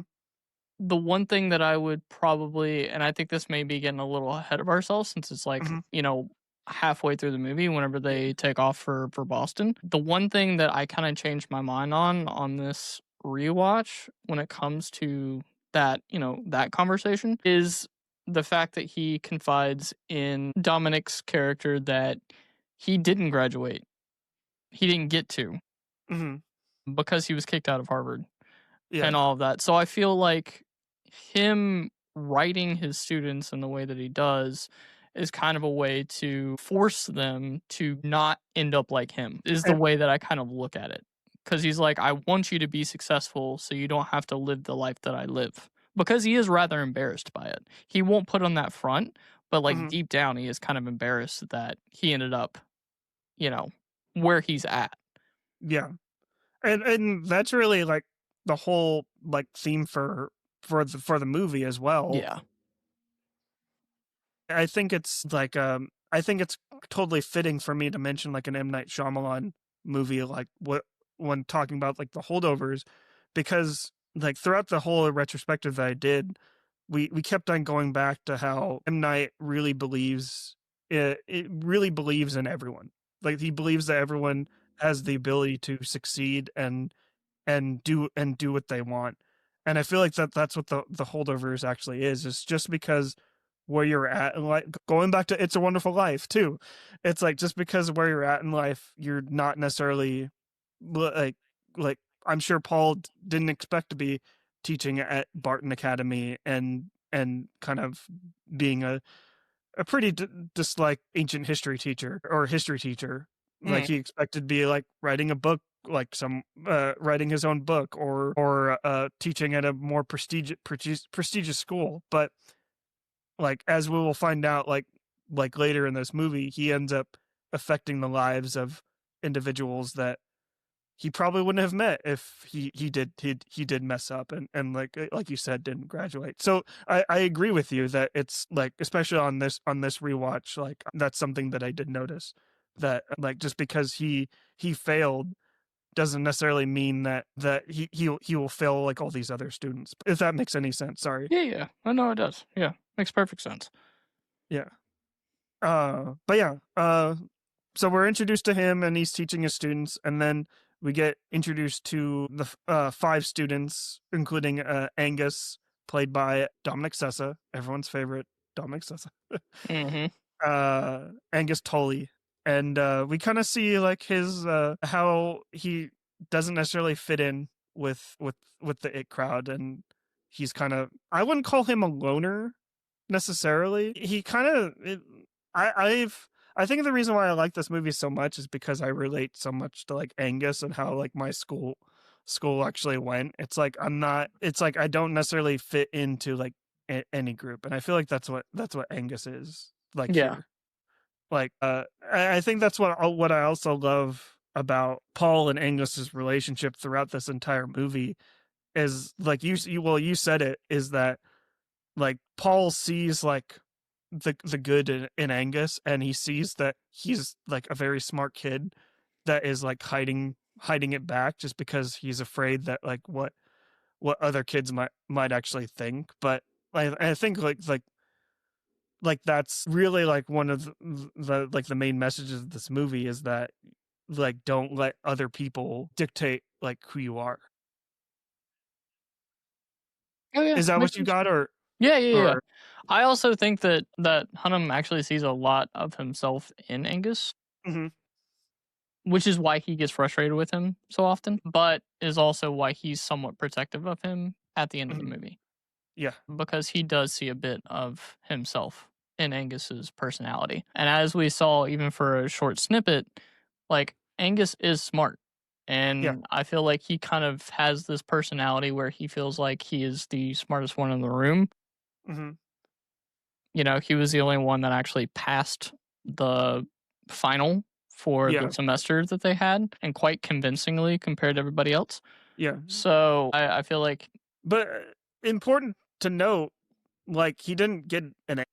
No. He didn't get an A, but he was definitely leagues above everybody else. Yeah. Because everybody else, like, the highest grade was like a C- or whatever, and he got like a B+. And that's Paul basically saying to him, like, this is great, but I know you can do better. Don't hold yourself back. And that's such an important like distinction for like the filmmakers, Alexander Payne and the filmmakers involved, to just illustrate, because I feel like in a bad movie, like you would the same scene would play out, but it would like everyone failed, but Angus, you get an A because you were great. Like all these other students are terrible, and you are the sunshine in this deep dark cave that I'm teaching in. And it's more of like in this like what Paul is showing here, or the filmmakers are showing here. It's like Angus is the wet candle that is barely staying lit but Paul is trying to make that light burn brighter, Yeah. which I think it's beautiful that a film like is showing that like on screen. But Yeah. Not to mention he's doing it in a way that doesn't isolate him by like, you know, calling him out in front of everybody else and like pointing the finger and being like, see, why couldn't you be like him? That kind of deal. Which would then of course make his life a little bit harder because he is a bit of a smart ass to everybody else around him. But yeah. Yeah, exactly. So yeah, we're introduced to Angus, so who he actually is, and then we're introduced to Mary, the school's cafeteria, that is suffering the death of her son in the Vietnam War. At this time, she is the school's cafeteria manager. I just, this is a little bit unrelated, but not really. What was your relationship between like your cafeteria or lunch lady at school? Because I know for me, I love my lunch lady like at school. Yeah. I'm not still friends with her now, but I used to be like pretty good friends with her. I've always loved like the lunch lady in movies and like just in actual life, because I've said this on previous podcasts before, like cooking for someone is is probably like the greatest love language that you can actually like put on give to someone, because like just feeding someone, like that's basically saying that I love you. So and I don't know. I think Divine Joy Randolph, she's absolutely incredible, and I feel like she knocks like this performance like completely out of the park, and really gives me like those vibes again, like for like she really like like the job necessarily isn't all that great, and she's had like this hard time in her life, but she gets joy of seeing like these kids and feeding them every day. Did you get that at all? I know I asked you a lot of questions, but I definitely got that from her performance. I didn't necessarily have like a quote unquote relationship with any of the lunch ladies at my school. We had a rotating group of people that would come in and out as far as lunch staff goes. We were all like very cordial with the lunch staff. I always respected them because I knew that I could not do that job myself. I wouldn't want it for myself, but I did respect the hell out of them because they were always there. I knew they got there really early compared to anybody else because they always had breakfast ready to go. Yeah. But yeah, I never was like, like I didn't talk to them quite frequently. Like like I said, I was very cordial with them, very nice with them. I respected the hell out of them, but I didn't like have a long form conversation with them. Kind of like some kids did. I know that some students definitely did, but I was very shy in high school. I was a lot more shy then than I am now. So I just didn't really, go out and have those kinds of conversations. And I really didn't have many conversations unless I was already comfortable with you. So I didn't really do that with other people. But yeah, like I definitely respected the hell out of them, and I feel like in this movie they definitely captured what a typical lunch lady would be quite well. Yeah, for sure. And I don't know. I just love Divine Joy Randolph. She's great, and Justified. She actually won the best supporting actress like at the Oscars like in 2024 for this performance. I love that for her. She's great. She's great in this movie. But yeah, we get introduced to these three characters, but three different characters. And one important note that I didn't necessarily mention about Mary is, well, I did mention but didn't go too deep into it, is about her son dying in the Vietnam War. I love that, like, because going back to like a lesser movie or lesser filmmaker that doesn't know how to make like a type of movie like this, they probably would show like Curtis like in the war like dying. Yeah, they would do like a little weird, side tangent flashback type deal. Yeah. And I'm so glad they didn't.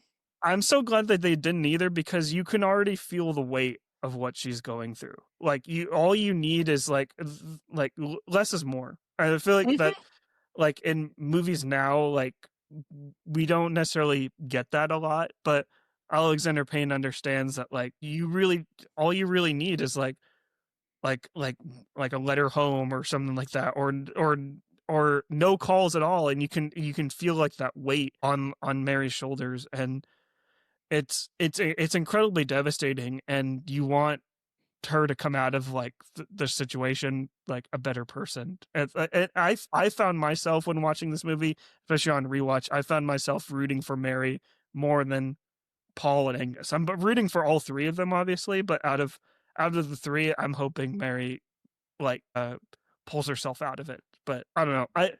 Less is more. That's important. Yeah, So, of course. Yeah. And like you said, a lesser filmmaker would have kind of beat you over the head with the fact that he's gone.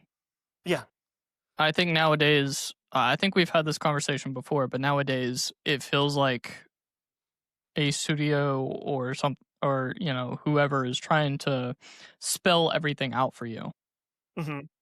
Alexander in this movie, he at least, hopes that the audience is smart enough to put 2 and 2 together. Mm-hmm. And that's why it works, is because he doesn't try to beat you over the head with the fact that he's gone. Mm-hmm.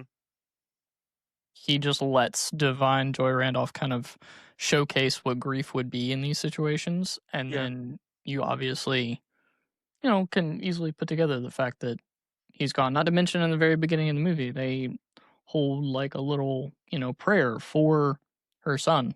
Mm-hmm. And that's really all you need. That's it. Yeah. And then the rest just unfolds in front of you.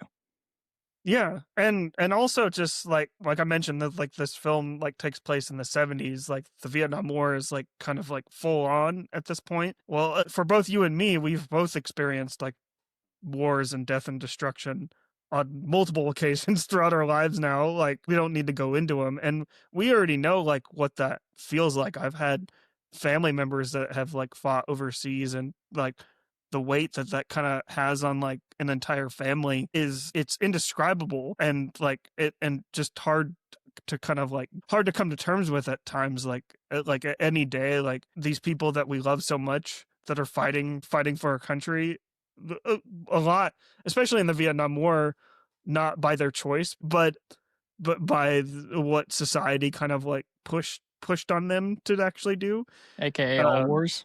Yeah, aka all wars. But I feel like this film really kind of like gets like that feeling of what like family members actually go through without actually, like you said, beating the audience over the head with it.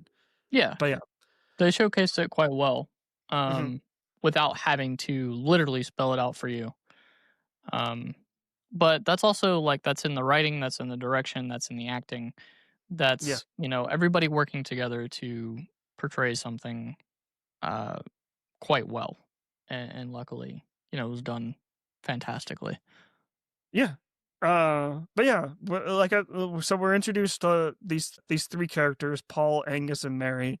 We're seeing like what they're going through like on a daily life, and then it's the like Christmas is coming around, and like this is when we kind of get into like the main like the main problem of the movie, or not necessarily problem, but like all the kids are about to go home for Christmas, but they get snowed in, and they gotta like hunker down, which I don't know if like this was probably just like what happened during that time, but like I've never really like heard of boarding schools where it's like if they couldn't go home, they would just have to like stay there. Is this like, do you know if this is like a common thing like in like the 70s or whatever in boarding schools? I don't know. I know like if, in colleges, like if international students can't go home, they just stay there. Yeah. But as far as like boarding schools for kids who are not adults and, don't have a way of getting home, I have no idea. Especially in the 70s, I really don't know. I probably should have done a little bit of research on that. But yeah, I probably should have too. But I think what my point is that the movie illustrates that pretty well, where it's like if they illustrate it by saying that like Angus's family doesn't want him coming home like for Christmas, so he's already isolated at that point, and then you show like all the other kids getting helicoptered out of like because they have families to go home to. Paul doesn't have families to go home to, and then Mary, she obviously it's illustrated like in the movie like she's on her own as well. So it's like these three individuals are kind of like, this is the only family that they have. Like, yeah, it's not necessarily like the people that they want to be spending time with. But the scene that I love the most, we're kind of bouncing all over the place, but the scene that I love the most is the dinner that they're having as they're spending like their first night at the school together, and it's Paul sitting down and he's like eating, and it's just like awkward silence. You know what I'm talking about? Or Yeah. And the tension in that scene is incredible. You can probably cut it with a knife, but it's that scene that I love the most because it's like this makes the movie. It's them like starting. It's starting like, oh, I gotta spend it with these people, but then as soon as you cut that tension and they start kind of like realizing like, hey, we got to get along, we got to like understand each other. That's when they start warming up to each other. I feel like it makes the movie, to be honest. Yeah. If you don't have that scene, I don't think this movie works, to be honest. No, yeah, of course not. I do want to say really quickly, Angus's mom is such a selfish prick. She really is, man. Yeah. Like, I want to spend time with my new husband. Like, dude, it's fucking Christmas. Yeah. You weirdo. Like, your kid is at a boarding school, so you don't see him anyways. And then you're like, oh yeah, I know you've been at boarding school for 4 months, but we're gonna, keep you there because I want to spend a week with this guy that I just married. Yeah. But don't want to see you even though I haven't seen you for 3 to 4 months. Like, go fuck yourself. Especially at a time when family is definitely like necessary, and you already know he's going through a lot. We don't necessarily know that as an audience at that time, but you know that he's going through a lot, and you still keep him there at a school that he doesn't necessarily want to be at. Yeah, during the holidays. I love that you brought up his mom, because there's obviously a lot of tension there between Angus and his mom, and I'm sure other movies would probably explain what actually happened there. I'm sure that Angus has probably gotten to like yelling fights with his mom's new boyfriend, just because like that's not his actual father, and it's like it's like her boyfriend trying to fill like that father role, which is always very difficult for anyone that's like entering like a family. Not saying like that's easy or easy or anything like that, but just because like that stuff did happen, it's very disingenuous and very disrespectful for Angus's mother to just like, oh, you had like a few fights here and there, so we're not going to spend Christmas with each other. Like, that's like, it's selfish. Like, you put it perfectly. It's just a completely selfish prick to just because like you're not helping the situation. Like, she's not helping the situation at all. Just because Angus doesn't like her new boyfriend, and she is moving on after like the traumatic stuff that they're going through, like between his actual father, which we'll get into, I'm sure, very, very soon, because it's a lot for sure. Yeah. Doesn't necessarily mean that she should isolate him. They're supposed to work through it together. It's go ahead. Sorry. And it's quite obvious that she's not smart enough to realize that by doing so, she's only making it worse. Yeah, exactly. She's only making his feelings about this guy that he may not necessarily know much about, like, worse, because she's standing by his side and essentially saying, screw you, we're going to keep you at this school. We're not going to spend time with you. Yeah. And like, you're only doubling down on the way he's going to end up feeling in the next couple of years, if not, the next couple of weeks. Like, you're an asshole. That woman is an asshole. Yeah. And I feel like she doesn't even redeem herself like towards the end of the movie either. And the fact that she has the goal to then go and act like she cares at the end of the movie. Yeah. Like, really? Like, you're the one that put yourself in that situation.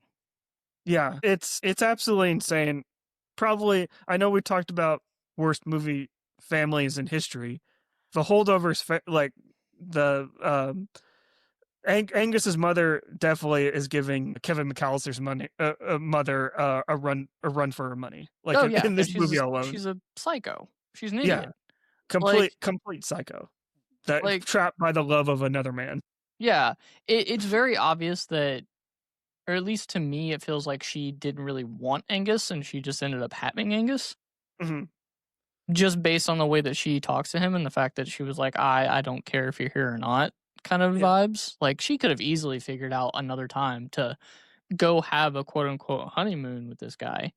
Mm-hmm. But she was like, nah, I mean, he's already in boarding school. We can just leave him there. They have protocols for this. So why not do it? Here's our opening. Yeah. It's like, dude. Yeah, that's it's so insane. messed up. But I feel like since you brought up the mother, I feel like we have to kind of, it's kind of jumping ahead a little bit, but like this is after like Paul, Mary, and Angus are together, and I believe it's after like that dinner sequence that I feel like kick starts the movies, and like after that, like Paul starts feeling bad for like Angus during this after his little blow up, and decides to take him on a field trip to Boston. And this is I think in this situation, like Paul kind of knew that he was kind of like he was doing like the wrong thing, because they're not like Angus is Paul's responsibility, because he is the chaperone. He's like the adult chaperone. So like kind of like taking him out of like the school, like Paul's already liable at that point. But I think the reason why Paul does it is because it's going back to like what you said. Paul sees so much of himself in Angus, and like when they're like when they go on this trip to like Boston, and they like go to like the museums, and he like and he sees like the light like in Angus, kind of like how I mentioned like the wet candle like in a dark cave. He sees that flame burn a little bit brighter, and he sees like the good in Angus, and all because like they're like accepting each other, and like they're understanding each other. And then like this is when Paul doesn't necessarily take him to see Angus's father at this moment, but he kind of like ignites the passion for him to do so. Am I remembering that correctly? I mean, yeah, he kind of begrudgingly tags along. Yeah. But because he knows that he's going to go and do it anyways. He might as well be there with him, so that if something does happen, he can be there with him. Yeah. Because like that's his responsibility. Yeah. So, yeah. But yeah, Angus goes to visit like his father at a hospital, a psychiatric hospital, and this reveal, to be honest, what do you think of this reveal of Angus meeting his father for technically the first time? I think, like, I'm sure that he kind of knew that his father had this condition, but to see him like in this state, what do you think of Angus meeting his father in this scene? I think it really messed with him. Mm-hmm. Because as we saw in the hotel scene, he was already having issues himself. Mm-hmm. with depression and stuff, and we knew that based on the medication. Yeah. Because what's his name was taking it as well. Yeah. Which is kind of how I think is where the spark was for Paul Giamatti's character to Mr. Hunnam to feel like he connects to Angus a little more than he initially thought. Yeah. But I think it was done, them meeting up in that scene was actually done quite well. Yeah. Because I don't think he necessarily knew what to expect. I don't recall if like there was a conversation about the fact that he was in this mental hospital and that he knew that he was in this mental hospital. Mm-hmm. Like if it happened whenever he was a kid or before he was born, I don't remember. But it seems that it felt like they approached this situation pretty well. Yeah. It felt right. It didn't feel hokey. It didn't feel weird. It felt like it fit. I'm trying to like, because it wasn't very long. Yeah. It wasn't a very long scene. It was maybe 45 seconds to a minute. But it was long enough for you to kind of understand Angus a little more as a character and why he might be so anxious and depressed, and you can understand him a bit more. Yeah. And great performance all around, but this from Dominic Sessa, but this, like, him meeting his father, I feel like is like the scene that made the movie for me and had me buying all of the stock for Dominic Sessa, is because you see him happy to see his father, like, for the first time, and like they're having like a conversation that is a little stilted, but you can tell that there's a connection there. Mm-hmm. But then the moment, like, when his father leans in and, like, something's wrong, like, as an audience member, but like when he leans in and says that, I think they're poisoning my food, that's when it's like Dominic Sessa, brilliant performance right here. It's like something snaps in his character where it's just like, my father is not right. Like, and as his father, like, kind of leans back and starts to have like an episode, like, you see like the look on Dominic Sessa's face where it's the horror. Like, he really sees that, like, he really sees that his father is not right, and it breaks his heart. And like, that's his father, like, he's blood related. And the scene that you get after breaks my heart, like, to this day, where Paul has that conversation with him talking about how his father was like a conniving, like, son of, I don't forget the words that he actually uses, but he talks about his father being a real asshole. And he says, just because your father is the way they are doesn't write your story. You are the person that you are. So don't let your parents. Am I getting this right? Hopefully. Oh yeah. No. It's a whole conversation of breaking the cycle. Yeah.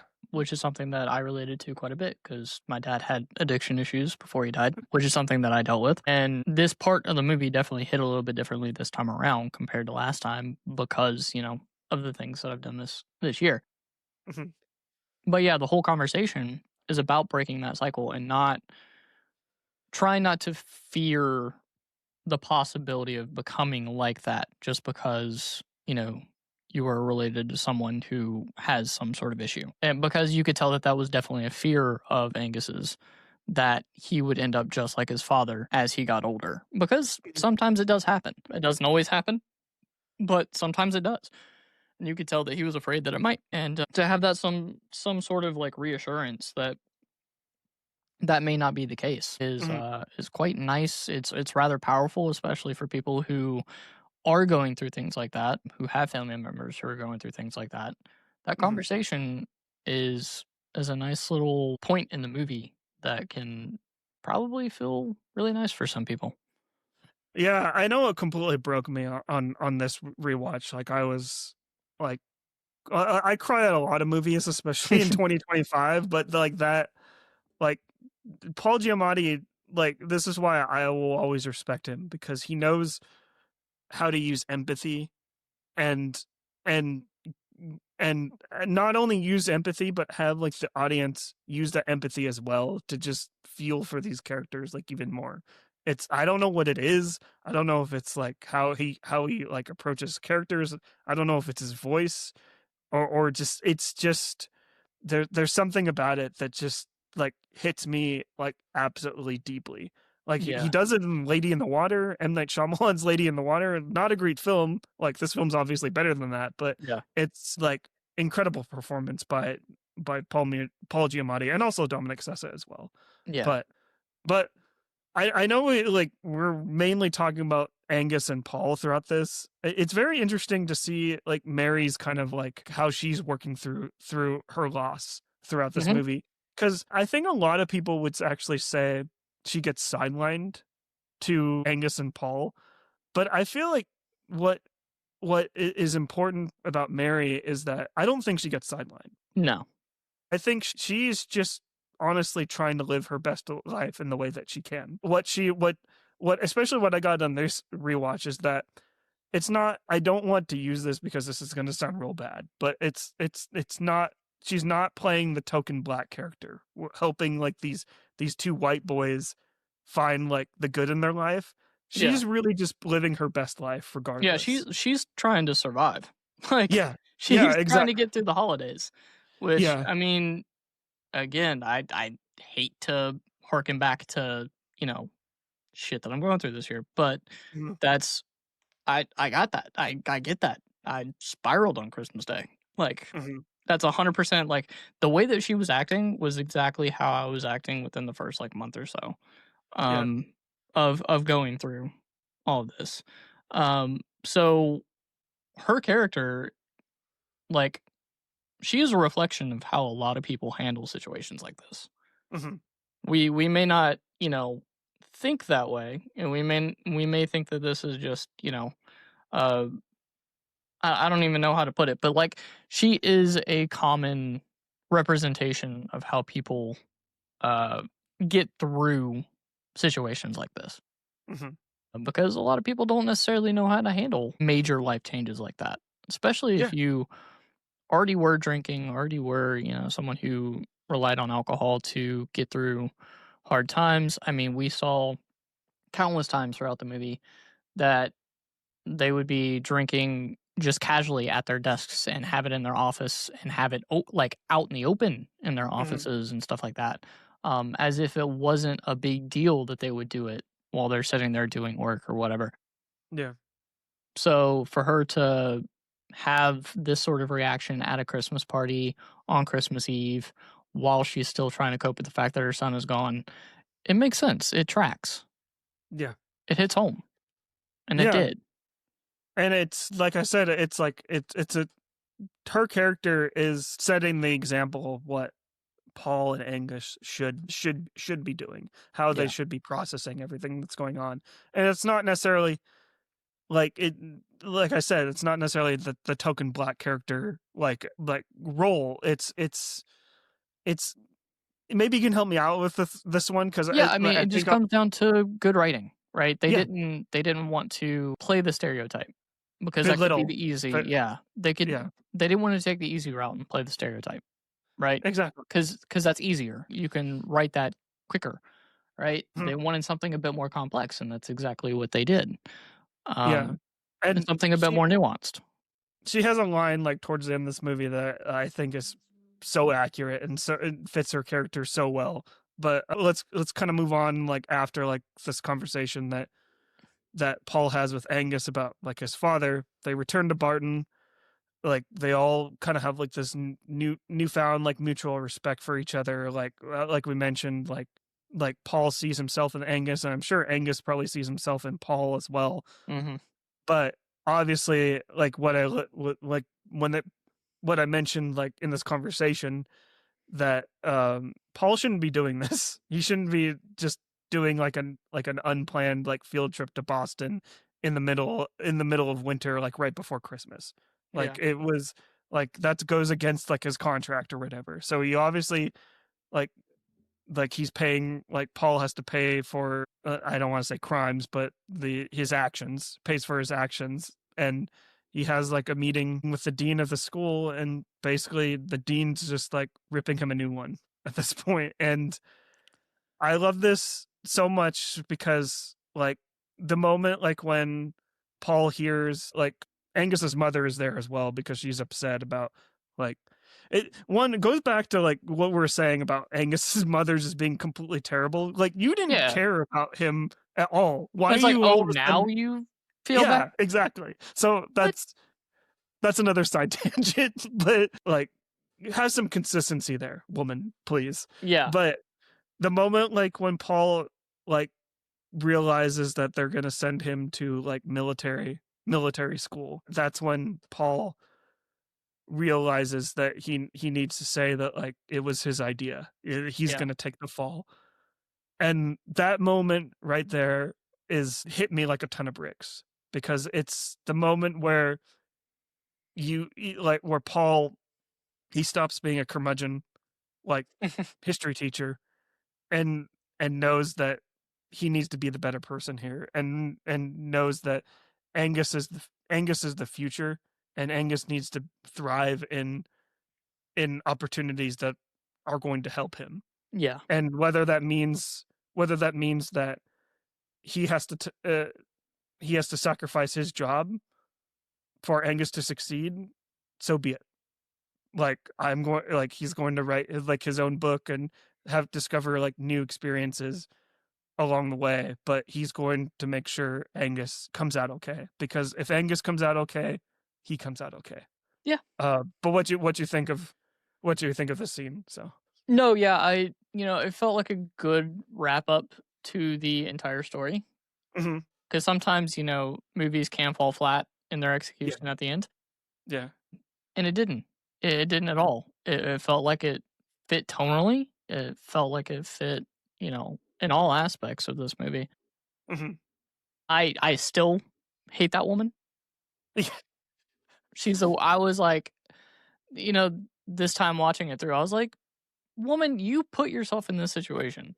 Like, you are the worst. Like, I don't understand why you're so, uppity now. When you could have easily, I don't know, like spent time with your kid. I know that's a crazy concept for you probably, but it's just that woman sucks, man. I don't feel bad for her at all. And dude, she's a dick. That's really the only way I could put it.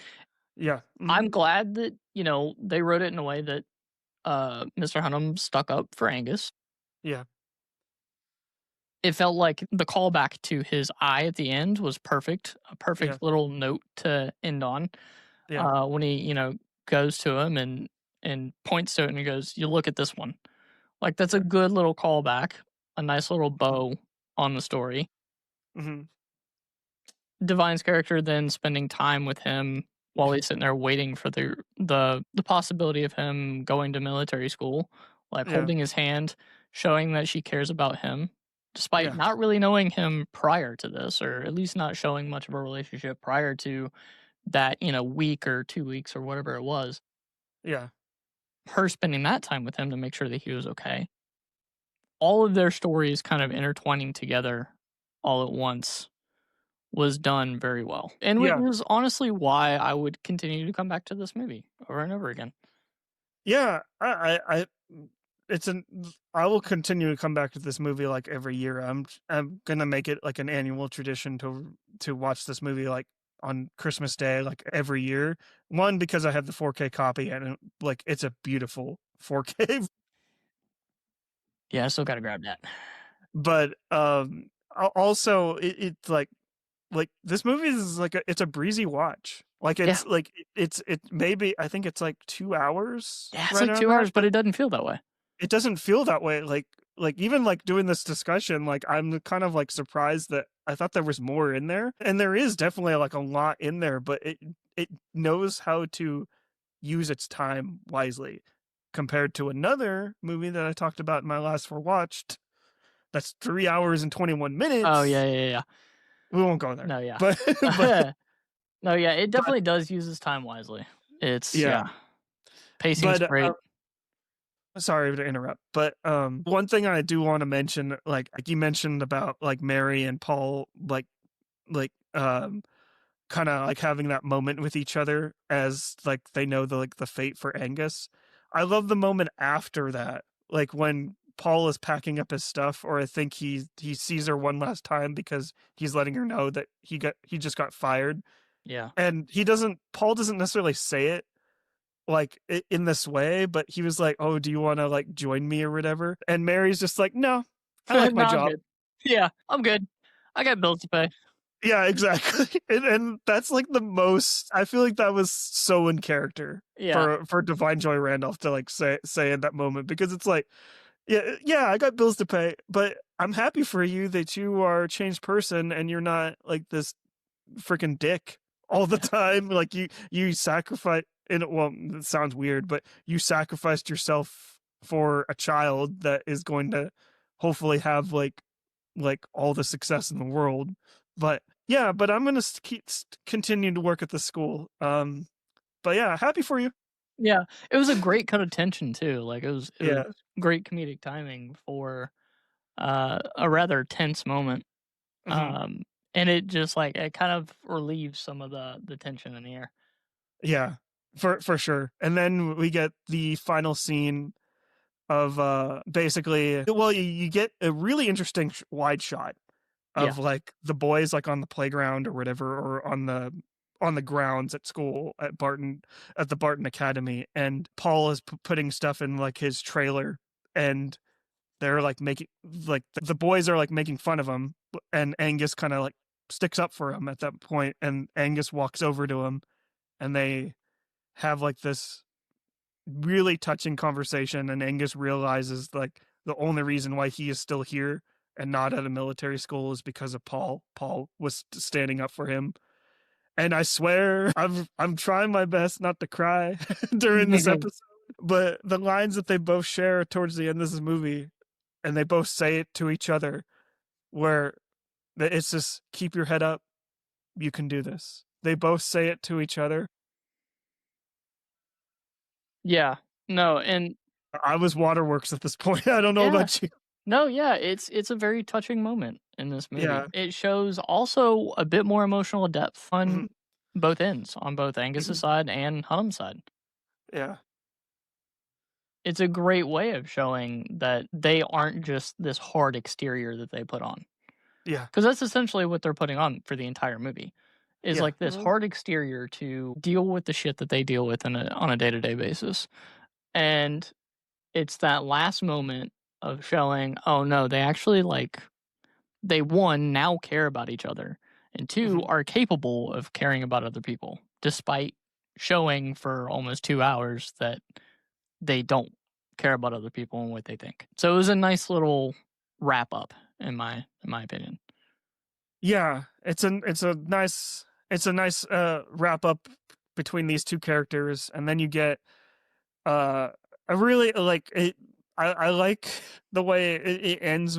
It ends with Paul like driving off as he's taking a swig of like really expensive whiskey that I believe he got as a present at like one of those Christmas parties. But he takes a swig of it and then he spits it out, because it's like, despite like him becoming like a new person through this, he is still kind of like the person that he is. Yeah, kind of like a fuck you at the end. Exactly. Without actually saying fuck you, but it's and that's the Holdovers. You get a final shot of him driving off, and we don't get an idea of where his character might actually go with this, whether he's going to get like a new job or write his book. But I think like the important thing to note is like from this movie and get from this movie is that like it goes back to like what I said, despite where you're at in life, like goes back to like It's a Wonderful Life as well.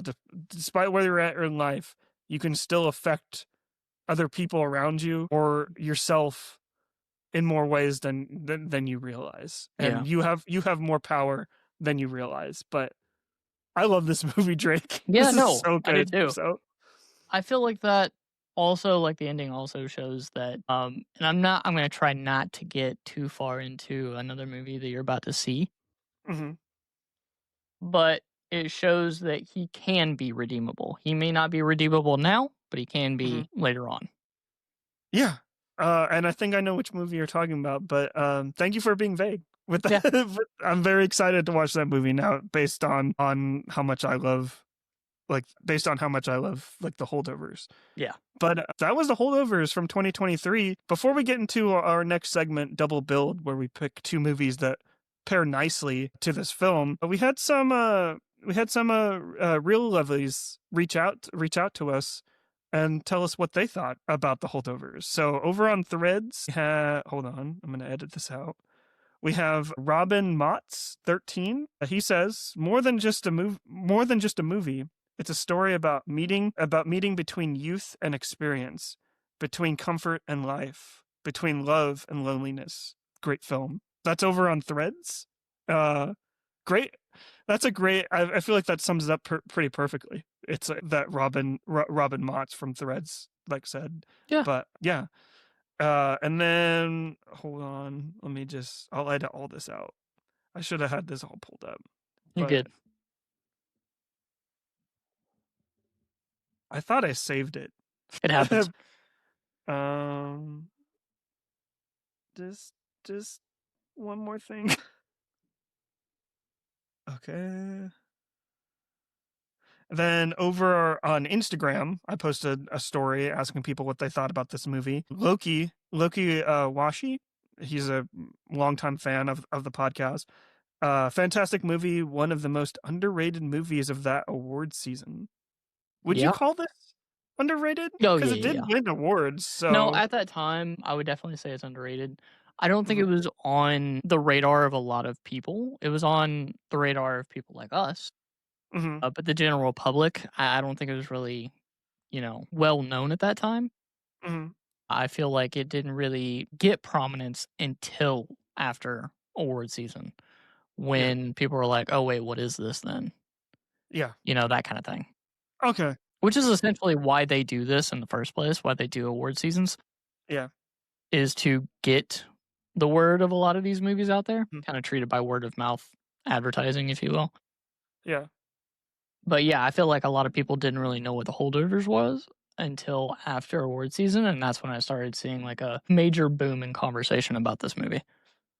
Yeah. I totally agree and agree with you and about award shows as well, just because I know a lot of people like to hate on them a lot, especially when the stuff that they love doesn't get nominated. Like it does, they're supposed to do exactly what you just said. They're supposed to highlight the smaller movies, like this movie, like Little Miss Sunshine, that was nominated when the year it came out, and they're not supposed to nominate the movies that are big blockbusters like Avatar: Fire and Ash, which it will most likely be nominated because why can't you nominate Avatar: Fire and Ash? But yeah, I think it'll end up being nominated for at least like the box office achievement or whatever. Yeah. I don't know if it'll get nominated for like Best Picture. It probably will, but I know it'll at least get nominated for box office or visual whatever effects. It's called. Yeah, that too. Visual effects, yeah. It'll probably win for that because it's like yeah. It's they're in. I mentioned in my Letterboxd review on Fire and Ash. It's like Avatar is in like it's in its own league. Everyone else is playing like AAA baseball. And I don't know. And Avatar is like World Baseball Classic. I don't know. It's insane. And then Epictastic Joshua over on Instagram says, "Great Christmas film," which I agree. So short and sweet. I get it. Yeah, short and sweet. But yeah, thank you for all the people that gave us your thoughts over on social media. You can follow the Real Lovers Podcast everywhere on social media with the username @RealLoversPod. But Drake, let's get into our segment Double Build. Let's just pick two movies that you think would pair nicely with the Holdovers. I'm very excited to. I think I know one of them already because you mentioned one of them. But what are those two movies? Wait. Which one do you think it is? I'm curious. Christmas Day, Marty Supreme. Oh yeah. 100%. That I was actually going to say Marty Supreme. I was just curious to see what else you thought it might be. No, seriously, yeah. Marty Supreme is one of them. And just because of like how the movie feels, I know this may be weird, but like Christmas Story, kind of the other one that I felt. I know not a lot of people like that movie. I watch it almost every year. And I know we're a little bit removed from Christmas Day at this point, but A Christmas Story would probably be the second one that I would put. Maybe next year we'll have to do this movie because I've never actually seen A Christmas Story. You've never seen A Christmas Story? I've seen it on TV, but I've never. This movie is older than both of us. I've never actually sat down and watched A Christmas Story because it's just everywhere. We'll do it next year on First Watch. Yeah, for sure. So stay tuned for that episode. Yeah. Like I'm aware of it and I know vaguely what the story is about since it's pretty much everywhere. It's something that I've tried to avoid. And I've always thought that little kid that was on the poster was actually kind of terrifying, to be honest. Fair. With the kid with the glasses, but Fair. I don't know. I don't know why. My reasoning is dumb, but as always, but those are great picks. Regardless, though, two great Christmas movies. One more recent, and I'm actually gonna watch after we're done recording. So I'm very excited. But the two that I honestly would pick, it's kind of predictable. I think It's a Wonderful Life. We just did that episode, and it feels almost perfect that we're pairing It's a Wonderful Life with the Holdovers because they have so much in common with each other. They have a lot. It's all about you kind of like taking a step back and looking at your life and like what and the impact that you had on the people around you, and the conversations that you had with those people and how you healed those people. It's great. I know like It's a Wonderful Life was my first watch, but I'm really glad that I was able to pair it with the Holdovers. And then I kind of struggled with the second one, especially on a rewatch. I wasn't too sure like what else I could pair, but I don't know. I think I'll just I think I mentioned it on the last episode, but I think A Muppet Christmas Carol, just because if any Christmas movie should be paired with A Muppet Christmas Carol, because it's a classic paired with another classic. So I think I paired it with It's a Wonderful Life, but I don't care. I make my own rules here on my own podcast. So. Hey, I was about to say, it's your show. You get to make the rules on this one. Yeah, but in order to be different, I think a Charlie Brown Christmas would also be as a good pairing as well, because they're both kind of Holdovers, and Charlie Brown Christmas are both breezy watches. You can watch them pretty much in an afternoon, and you'll both feel better afterwards. But yeah, those are great films. Everyone should go check out the Holdovers and all the films that we mentioned today. But Drake, this is the part of the show where you get to tell people where they can find you online. Yeah. Mostly you'll find me hosting the First Watch podcast. You'll find me on Twitter as well under the name Average Film Dude. And then, of course, like my Letterboxd and stuff is all linked in there. I have a link tree for everything as far as YouTube and all that fun stuff goes for the podcast. Mm-hmm. So if you just want to go over to Average Film Dude on Twitter, you'll be able to find everything else there. Yeah, it's basically it. Pretty short and simple. Yeah. Obviously, like all the links will be in the description to go follow Drake and listen to his podcast. He's got a really great podcast. I hope all the success for him in 2026 and beyond, because I just love the format of the first watch podcast. I think I'm going to be on a lot of those episodes because there's a lot of movies that I haven't watched. Yep. So I don't know if that's a good or bad thing. It's a good thing. It's a good thing. I know it's a good thing, but like that I haven't watched a lot of like big movies in my life. Oh yeah, no, there's like, a couple people that I've talked to about coming on. Like one of the ones that I'm doing next year is Field of Dreams. Like that's a very big movie. Yeah. But it's something that someone hasn't watched. It's something that I've watched several times. Yeah. And I was like, hell yeah, let's run it. So I'm gonna be doing that with Seth from Movie Friends next year. Oh, nice. I've actually got to set that up this week and figure out when he is free. So yeah. Yeah, well, be on the lookout for that Field of Dreams with Seth, a friend of the podcast as well. Yeah, from the Movie Friends podcast. But as I always say at the end of every podcast that I do, if people don't find me annoying at all, thank you, and you can find more of my really awful and interesting movie takes on social media with the username at Marley Loves Movies. Most active places for me are TikTok, Instagram, Threads, and Blue Sky. Not on Twitter anymore, but I am kind of ghostly on Twitter from time to time with the username at Marley Loves Film, my old username. I reactivated my old Twitter account just to kind of like interact with the lovelies over there, but not on there like completely. But yeah, I would appreciate you if you follow me on all those platforms. All the links will be in the description below. Follow me on Letterboxd because I'm an insane person on that app. So insane that I designed an entire show around it, right? Yeah. I'm not insane. Yeah. Wink.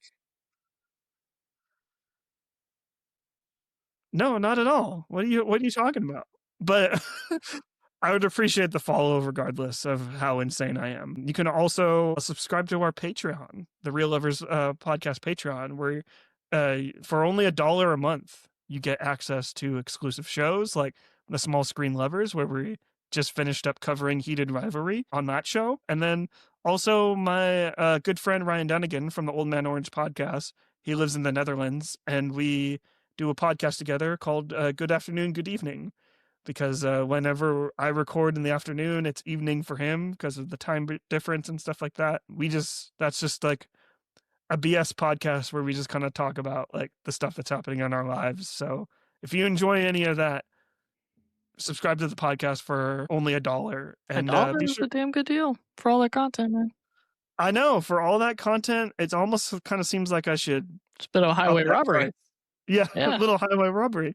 Like, instead of paying $23 Netflix and watching Wake Up Dead Man once every year, you can spend that $1 and listen to my voice. Yeah, give yourself some credit. It's at least worth $5. Yeah, it's at least worth $5. But no, in a world where we're just being completely ravaged by subscription fees, I want to be nice to the consumer and be like, well, $1 a month. That's all I'm asking for. Well, to quote that one Twitch streamer, what's $5? You don't have $5? I'm just kidding.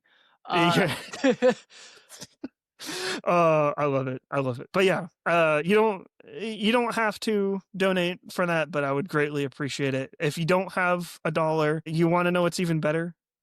Rating and reviewing us on iTunes and Apple Podcast. On Apple Podcasts. See, that's free. And yeah, that's free. Just let us know how we're doing. Give us a rate and review. If we're doing good, give us 5 stars. And if we're doing bad, still just give us 5 stars, but tell us why we're doing bad, to be honest. But also, if we're doing bad and you have opinions on that, just keep them to yourself. Yeah, we don't need all that. Especially in 2026, we're not about the negativity here. Nah. Like, constructive criticism only. Yeah, we got enough shit going on. Yeah, enough shit going on. Especially, well, we don't know what 2026 has for us. Hopefully it's happy and uplifting, but based on, 2026 will be happy and uplifting. I'll just say that. But here's to hoping. Yeah. But yeah, and also subscribe to our YouTube channel as well. Marley Loves Movies, where this podcast is being hosted on. But yeah, Drake, as always, I really enjoy our conversations. This is why I've had you on back-to-back episodes. I think I'm really glad that I have not become annoying to you. And I think the more podcasts I do, I think we've become closer and closer. And I'm not to quote like another movie podcast, but I think I can call you my movie friend. Yeah. But I've talked long enough. I've done the promo long enough. But I think it's time. I think it's time to end the show. But with that being said, let's get back to the movies. Let's do it. All right. See ya. Thank you for listening to another episode of the Real Lovers podcast. Please follow everyone that was featured in this episode with the links provided in the description. This podcast was edited and produced by yours truly, Marley Silverbrand, as well as our lovely patrons, Cale Smith and Daniel Clark. Thank you for listening as always, and thank you for listening all year, and we hope you have a happy new year. Thank you.